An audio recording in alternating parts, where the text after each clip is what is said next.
In this video, we're gonna see one of the best high-value rare appraisal of Pawn Stars. So stay tuned and watch full episode.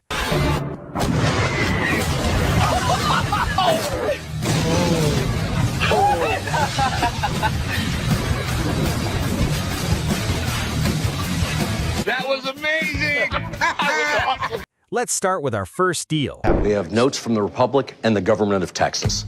All right, that is pretty cool. It's pretty amazing. Most people in Texas believe they live in a separate country already, and it'd be really cool to have their own money, too. Rick asks expert to share more details about it. So, tell me what you know about the bills. The notes were produced between 1838 and 1840. Finest set of notes known to exist. All the notes have been authenticated and graded, so there's no question as to their authenticity or the quality. Rick asks owner for an offer. Okay, and how much did you want for them? The 9 notes of the Republic of Texas, approximately $25,000, and then for the government of Texas note, $650,000. After hearing the shocking price, Rick prefers to bring his expert for better advice. This is quite a bill, this government of Texas $10. That's not even in the ballpark. That's over the moon, over the planets, over the stars. Rick asks expert to evaluate its worth. In my opinion, the $10 Sam Houston note would retail for $5,000 to $7,000, and on a great day at a great auction, $10,000. Expert estimates its worth, but owner looks not happy with expert evaluation. I paid more than that. I've looked up the auction records to know where they trade. This note, of course, has never been seen before. But that doesn't necessarily mean it's worth a fortune of money. After some heated movements, expert leaves and the negotiations started. I appreciate you bringing in an expert, but obviously this is so rare, he just doesn't normally deal with it. And if I could buy notes at his price as retail, I'd probably buy him out. Obviously, a deal's not going to be made here today. Just a difference of opinion. Happens all the time. Absolutely. No hard feelings. No hard feelings. And unfortunately, no deal was made. Let's move to next deal. In this episode, a man brings rarest Apache knuckle gun to pawn shop. A brass knuckle gun? The gun is actually called the Apache. My grandfather had it. He passed away. It was sort of a thug's gun. I've seen where the value can reach up to $7,000. I don't want to go below $4,000. Rick shares more details about it. Brass knuckles and a gun. Oh, wow. The ultimate self-defense weapon. I don't think anyone designed anything quite like this. I mean, it's only a .28 caliber, but that was an effective round, especially at close quarters. You know, you go to punch a guy like that, and when you're swinging like that, you also have a knife sticking out the end of it. This gun has a lot going for it. Rick asks owner for an offer. $7,000? No. I would go $2,000 for it, because I think it would sell real quick. No, they're very unique. The least expensive that I would let it go for would be about $45,000. We're too far apart. Best I'm going to go is $22,000. For that price, I will keep it in the family. Rick offers only $2,200, but owner refuses to take it, so no deal was made. Let's move to next deal. Original blueprints to the USS Maine, 1887 to 1889, before the ship was sunk. These I've researched for over 10 years. They're the only ones that I know of that exist. I'd like to sell them because I could use the money. Rick takes a closer look at the item and asks some questions to owner about it. This right here appears to be boilers. Yeah. These, I imagine, would be piston-driven steam engines. Yes. This is the gun. This is the turret it's on. And they would rotate on this right here. This is the back of the ship. This is basically the way things were stored. That is neat. Rick asks owner for an offer. So how much do you want for them? I want $9,000 for this one. I want $6,000 for that one, and I want $10,000 for this one. Rick calls an expert for better advice. I don't see a lot of value here.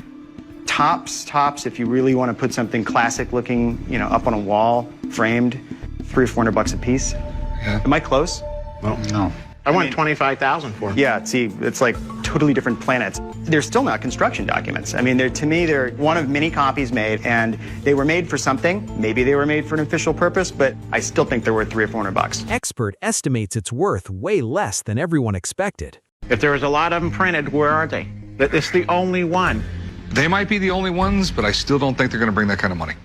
Thanks for coming in, though. All right. As expected, no deal was made. In this episode, Rick tells Chum and Corey to go on a mission, and the mission is to buy a 1970s 650 Tiger Triumph for Rick. Let's see what happened next. You guys are driving up to Carson City. I'm giving you guys a break when I shouldn't be. So there's a guy up there with a 1970 650 Tiger Triumph. Oh, sweet. The only reason he likes Triumphs is because I like Harleys. No, I liked Triumphs before you were born. Go to Carson City. If it runs good, just buy it for me. Chum and Corey arrived at a warehouse and started inspecting the bike closely. This is a 1970 Triumph. I believe it was in the 70s. I've never liked Triumphs, but this is kind of tickling me a little bit. I think you're right. Which is basically what made a lot of customers switch to Hondas. The owner shows Chum and Corey his bike collection and also shares more details about it. This is what we call our Paco Race Strike. It's a 5-speed with a chain drive because it's 125 inches, about 140 horsepower. It's as fast as it looks, too. So what are you looking for on the Triumph? I'd like to get $10,000 for it. What do you want for the trike? I think it's worth every penny of $40,000. Well, I guess we got to ride them. I'm kind of scared of this thing, honestly. After hearing the price, Corey and Chum takes a test drive. Yeah! The bikes both run great, and I know my dad really wants a Triumph. Corey knows that Rick loves Triumph bikes, so the negotiations started. I'd like to get $10,000. And go to 7. 75. You got to remember, I buy these to make money on them, too. I think I'm going to hold it 75. 72. We'll have to pass. Have to pass? Okay. Well, maybe next time, my man. I'll be around. Thank you, sir. Appreciate it. Corey rejected the deal over just $300. That was shocking. Chum also tried to convince Corey, but he didn't listen to anyone. Corey, over $300, you guys are going to be pissed. What happened? Corey wouldn't buy it over $300. What did I tell you guys to do? Rick, I told him buy the bike. Your dad's going to be pissed at you. I didn't tell you to buy it because it was worth it or not. I told you to buy it for me. I wanted the bike for myself. I was at $7,500 and Corey was stuck at $7,200. You tattletales, man. Honestly, no, dude, the deal wasn't right. I should have never sent you guys. I argued to bring the bike home, Rick. I really did. Your son, Corey, decided not to buy the bike over $300. Chum explained everything to Rick, but Rick is angry on Corey. Do you think Rick is right? Share your thought in comment box. Let's move to next deal. So what do we got in the box? It is a prototype for the unreleased Kenner starting lineup Andre Agassi action figure. There was actual tennis action figures? They never came out. Owner shares more details about it. This figure is one of 2 known to exist. These were supposed to be destroyed after Kenner failed to lock down the license very close to production. And I found this in the basement of an ex-Kenner employee. I'm hoping to get $10,000 from my Andre Agassi prototype action figure. Rick also shares more details about it. Been playing tennis since he was like 2 years old. He would joke around and say he's an 8th grade dropout because, by the 8th grade, that's all he did was play tennis. But in the 90s, he was unbelievable. Rick asks some questions to owner. So he was the flagship player for the intended Kenner starting lineup tennis line. You can tell it's probably a prototype. Absolutely. It's a test of the molds, and the color was irrelevant. He would not have had clear legs when they produced him. You got a certificate of authenticity here. Apparently it's authenticated by a guy named... After checking closely, Rick asks owner for an offer. I'm asking $10,000. So I got my toy guy. I'll get his opinion on it. Okay. All right. And I'll be right back. After hearing the price, Rick calls an expert for better advice. So this specific item is believed to have been intended for what was called Timeless Legends. And that line was really cool because it did a lot of secondary sports. And this is pretty unique. Expert shares more details about it. It looks like what I would expect one of these test shot or first shot prototypes to look like. You can see that the different colors of plastic that they use, that's done intentionally so they can identify quickly what they wanted to make changes on. So what do you think? Well, I'll tell you first, CIB is highly, highly respected in the industry. They're the authority as far as authenticating toys, especially when it's something like an item like this that might be a one-off. And based on that, $1,200 is what I'd look to get for it. My big time offer is $600. Yeah, I don't think I could do that today. Hey, if you change your mind, come back and see me. Unfortunately, no deal was made. Let's move to next deal. In this episode, a man brings 1980 U.S. Olympic hockey stick to pawn shop. A hockey stick signed by the Miracle on Ice Olympic hockey team. I decided to come to the pawn shop today to try to sell my hockey stick signed by the 1980 Miracle on Ice Olympic hockey team. It is a one-of-a-kind, very unique item. I wouldn't take less than $5,000 for it today. Owner shares more details about it. My uncle was a bus driver, and one of his charter trips was to pick up the hockey team and drive them to the airport.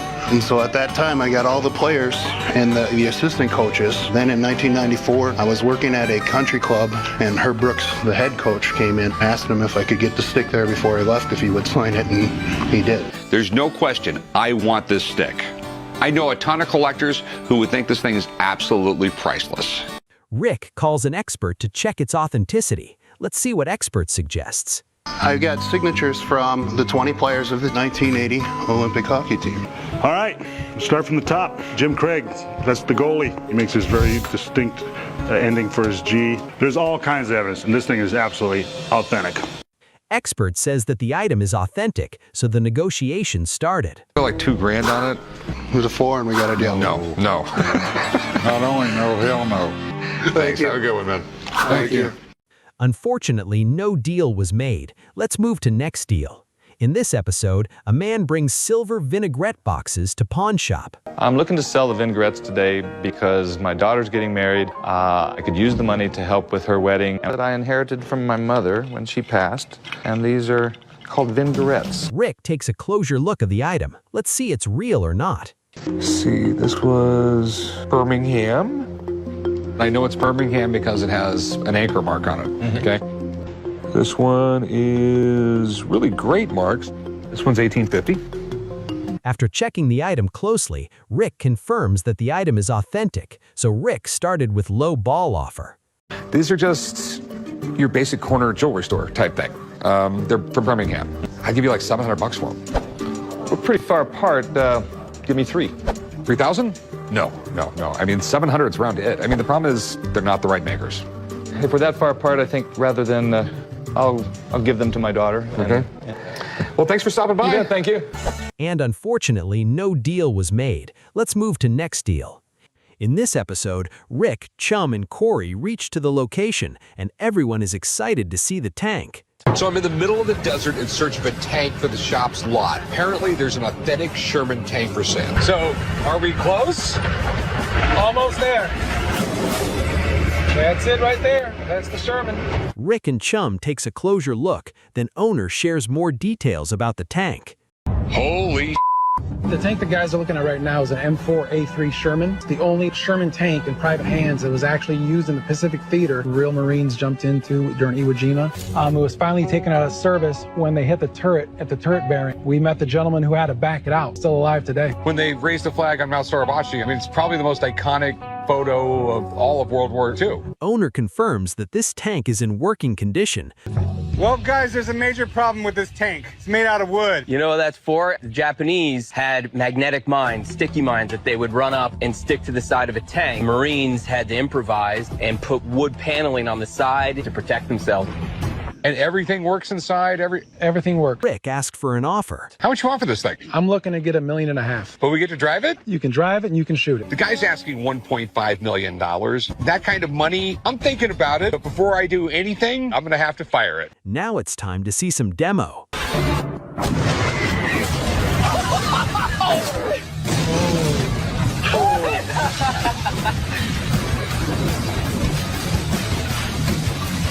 That was amazing! That was awesome! Nice job, Rick. Rick is impressed with tank condition, and he also takes expert opinion on it. What do you think, Alex? Speaks for itself. Shermans are the most desired American tank from World War II. Fires well. One that we know of that sold in the last year that wasn't documented to be at any major battle was sold for $1.2 million. So at $1.5 million, I think that's a fair price. Expert confirms that $1.5 million is fair price for this.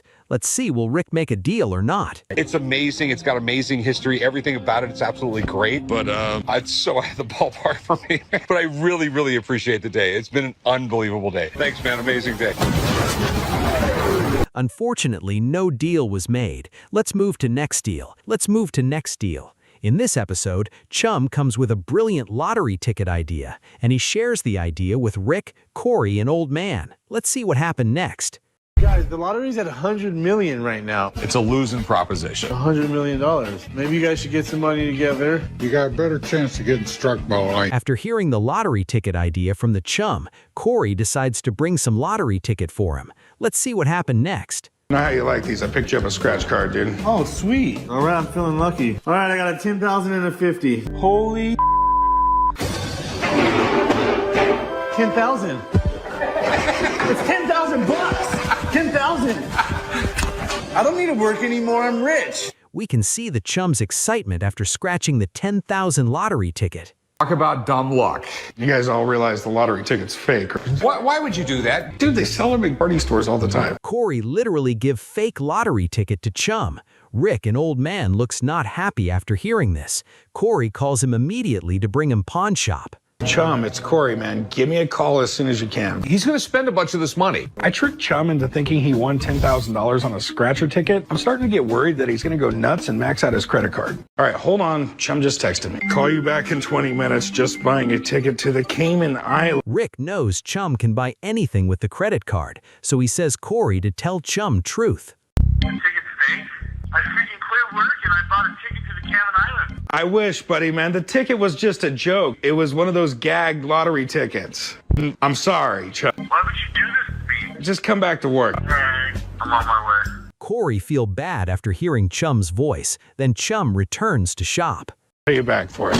Come on, big hoss. I knew that ticket was fake. I get those all the time. The ticket? You think your little fake lottery ticket fooled me? I hand those out to people. They're funny. So what have you been doing all day? Taking a day off, having a green smoothie. Chum takes revenge by taking day off. Well, he deserved that. Let's move to next deal. In this episode, a lady brings Tiffany antique watch to pawn shop. Very old Tiffany clock. It's Tiffany & Company. It is a Tiffany. Owner shares more details about it. I came down to the pawn shop today to sell a Tiffany wall clock. I know that it's quite rare and it's a one-of-a-kind piece because it has some pretty unique paintings on it. I'd like to get just around $8,000 for it. Rick asks expert to share more details about the clock. Probably done around the 1800s. I think is really unique about it is that it has all these reverse paintings on it. So what I've been told is that, you know, the artist had to actually paint it backwards in order for you to view it forwards. Okay, do you mind if I look at this thing a little bit more? No, that's okay.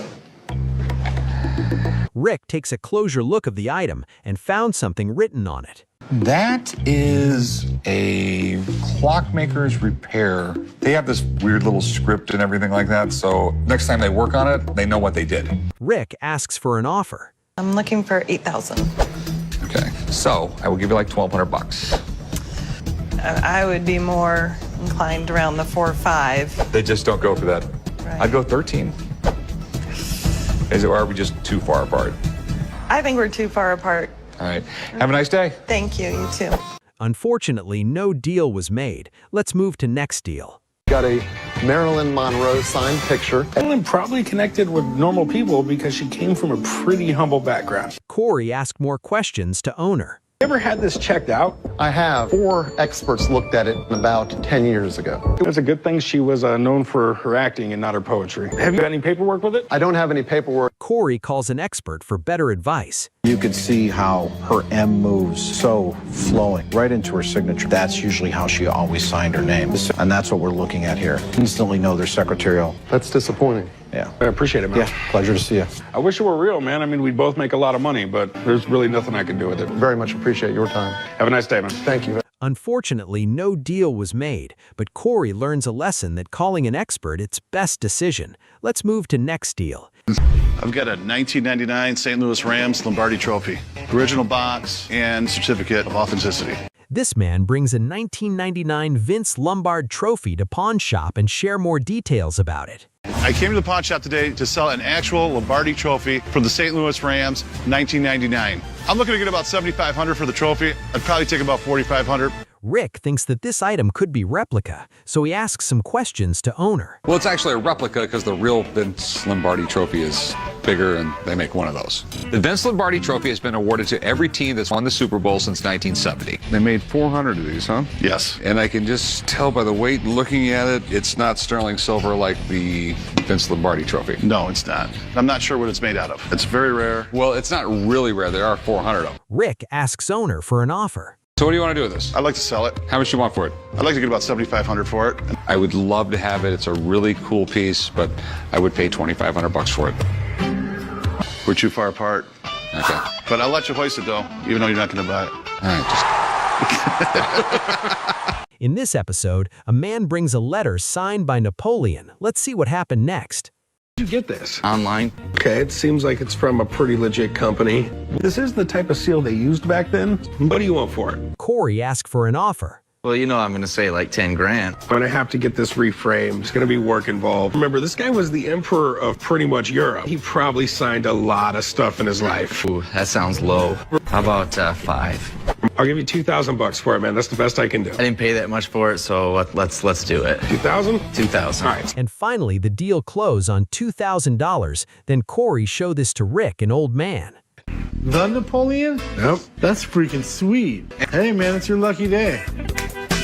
Have you had it checked out by anybody? No, it looked right to me. What'd you pay for it, Corey? $2 grand? You just bought it? I'm not going to sell something like this to someone for 12 grand, not know for sure it's real. Corey brings this item to an expert to check its authenticity. This is it, man. It's supposed to be an original document signed by Napoleon. Made on the battlefield, and he would have sent these all over Europe to try and explain to people what had happened. Expert takes a closer look of the item and share more details about it. We've done everything necessary to assure the happiness and the prosperity of our country. Then I will take you back to France. Allah un brave. There goes a brave man. Expert shares more details about it, but Corey still waits to hear is this item real or not. Let's see what happened next. The thing is, this is not one of those original manuscript copies. What we've got here is very clearly a replica we consider to be the original, which looks exactly like this. Can't say that this is worth very much. Expert confirms that this item is not real. Corey looks shocked and back to pawn shop. You don't sell fake stuff here. Take the blow and move on. Corey, why don't you take it home and remind yourself not to be so damn stupid. Dumb kid. Let's move to next deal. What can I do for you? Well, I've got this 1950 Martin Tipple. Pretty cool. I think it's pronounced T-play, but it does say tipple. I don't know. This man brings rare guitar to pawn shop. Chum takes a closer look at the item and asks some questions to owner about it. At first glance, it doesn't look in horrible condition. It's got some normal scratches and wears and tears on it. It's been dinged up pretty bad right here, but that shouldn't affect the sound quality. But it looks like it's in good condition. After taking closer look at the item, Chum asks for an offer. And how much are you looking to get? Well, I think it's worth, realistically, maybe around $2,500. I do know these things are very rare. They're very hard to sell, but it's a Martin. Chum is not sure about its authenticity, so he calls an expert for better advice. These originated in South America and migrated to North America in the 20s during the ukulele craze. I mean, Martin, what can you say? They're one of the most iconic acoustic guitar companies on the face of the earth. Been around since pre-Civil War. Well, yeah, these are great. Expert takes a closer look of the guitar. Take a look at it. Okay. You can hear it's pretty loud. It's got a lot of projection for a little body. It's got a lot of sound. Chum asks expert to evaluate its worth. What kind of value does this have? They're very rare. Well, in the condition it's in, looking at it right now, I'd give it around $2 grand. Expert estimates its worth around $2 grand. Then the negotiations started. Top dollar I'm going to be willing to pay for this is going to be $1,100. I don't know, 14? It's a really niche instrument. 11's going to be my max. It really is. Yeah, I think we're just too far apart. I appreciate you looking at it for me. Well, thanks for coming in. Yeah, thank you. Have a good day. Unfortunately, no deal was made. See you soon in next video. Till then, watch these two amazing Pawn Stars video. Peace out.